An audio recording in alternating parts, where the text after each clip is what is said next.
Hello everyone and welcome back to the final segment on today's edition of the GSMC Fantasy Sports Podcast. We conclude our sleepers and bust segments with some tight end busts. Now, hypothetically speaking, there are some players on this list who I was skeptical about.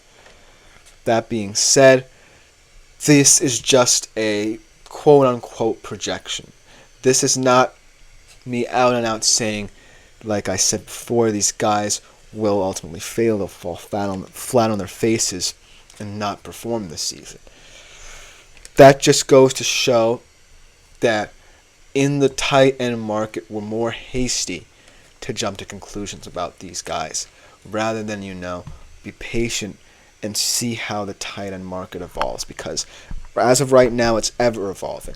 It's evolving in ways that we might have never imagined. There's young players who are coming through the ranks, Laporta, Kincaid, guys of that nature, and then there's still guys like your Kelce's and Kittles. So this segment isn't necessarily supposed to put down any of these guys. It's just the circumstance of the position.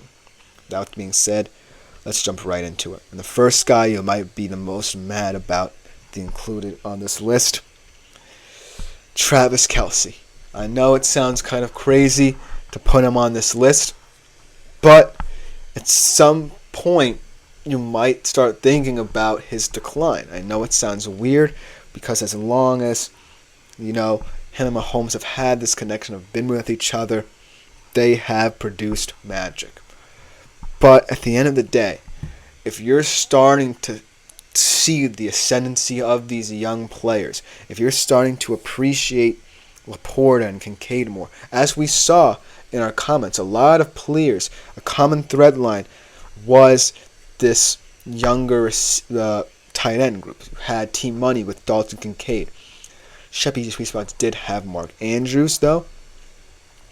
I go to Sticker, he does have Travis Kelce, but then I go to Death Reaper, I believe, and he has Dalton Kincaid. So as you can see, there is kind of a debate about who to pick here, and more often than not, you might be compelled for a younger guy. That's just what I was thinking as well. Do I go out and get a younger guy? I do believe I have Kincaid. I'm going to have to go back and check to see my fantasy team, but I do believe I have Kincaid as one of my tight ends. So, this is not an indictment of Travis Kelce by any means. Throughout his career, 2,116.7 fantasy points since 2016. Nobody's taking that away from him. He's never finished worse than third. But this year projects as a year where tight ends finally get the respect, start gaining the respect as true fantasy position players. Much like what centers became in fantasy basketball and their value. I think that the way I view Travis Kelce now is trying to get ahead of when he does decline, so that when I know I'm going to be able to pounce on guys who before might not have had much value. So that's the only reason why Travis Kelce makes sense in this list, is because you have to foreshadow at some point his natural decline. But it's not an indictment of him. I wish the best for him. I think that he's going to continue to produce for as long as he is in a Kansas City Chiefs uniform. But eventually there won't be a time. So that's the only reason why I have him here. Coming up next, this guy's a little bit more obvious. Just looking and judging by how his receiver room projects, how this Bears team is perceived. And that is Cole Kmet. I don't know why it isn't going. Okay. This Cole Kmet. I had him last year. Let's talk about him a little bit. There are times when Cole Kmet might give you a sense of hope and optimism about his potential because he has a lot of upside. He is on the younger side in terms of tight ends. But in a Bears system that's trying to create hype around its wide receiver core and Caleb Williams and the rapport that's developing there, where does that leave Cole Kmet? There are positives to him. He's never missed a game in his career. He did finish top 10 in terms of tight end fantasy projections 2 consecutive seasons. But this year doesn't seem like a year where being a Bears tight end is going to be a position of value. I want to like Cole Kmet. I entrusted him very often in my fantasy football team last year. I thought that he was one of my most valuable pieces because of his youth and because of the profile of the Bears offense, at least last year, where they didn't necessarily have much receiving depth. At the end of the day, the bottom line is, if you're in a team that can't necessarily supplement production outside of an exciting receiver core, then you might find yourself on a list like this. But it's not an indictment, like I said, not an indictment of any of these guys' abilities as a tight end. It's just the fact that the circumstance of the market right now leads us to jump to conclusions about certain guys. And Cole Kmet just happens to be one of them.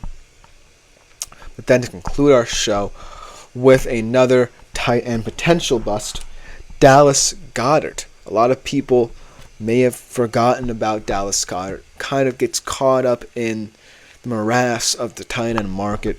Is still seen as one of those tier 3 kind of guys you get in later rounds. But I don't necessarily think that he's someone who has much upside as a Kelsey or Kmet, or still has that level of production. Because listen to this. He hasn't ever hit 60 receptions in a season. Held to 3 touchdowns 3 of the past 4 seasons. And his yards per target dipped from 10.2 to 7.1 from 2022 to last year. So Dallas Goedert actually has seen a statistical decline that you can read into more than guys like Kelsey or Kmet. Because Kelsey or Kmet are shots in the dark because they're bust or they're boom. Think about that for a second. Dallas Goedert is someone who you can see the decline in. When I look at the Philadelphia Eagles offense, especially this year, they're an offense who I really think is not necessarily placing as much value in terms of production in the red zone. They're more trying to open up avenues in open space for certain weapons. I think that's why they brought Saquon Barkley in, is to open up more situational football opportunities. Because they did often rely too much on the vertical pass to get them. That way, this opens up a lot more avenues for this Philadelphia Eagles offense, and someone has to suffer, and I think that sufferer will be Dalton Kincaid. Let me know what you think in the comments. But kind of to sum up the entirety of what I've said about tight ends to this point, before we kind of let them be for a while on this show. I think that when you talk about the position, and when I look at how the sleepers and busts compare, the sleepers are guys who are on the younger side, but they're in offenses where their abilities might be an aberration at the tight end position. When I think about Jake Ferguson and I think about David Njoku, they have more opportunities. They have more opportunities for volume and for production as a result. It's all just stemming down to how the quarterbacks react to that. If the quarterback can develop a rapport with them. Kyle Pitts as well. Kyle Pitts can project to be a 1,000-yard tight end. It's just the quarterbacks. All of these guys in the sleepers, I don't necessarily think are top 10 yet, even though some of their stats might suggest it. The guys in the busts have had seasons where they have been in the top 10. Kelsey, more often than not. Cole Kmet in 2 consecutive seasons. So it's really just following more meticulously the stats, because the stats are going to tell more of the truth than what you see on the field, I believe. Because Dallas Goedert, at the very least, has stats that have consistently declined.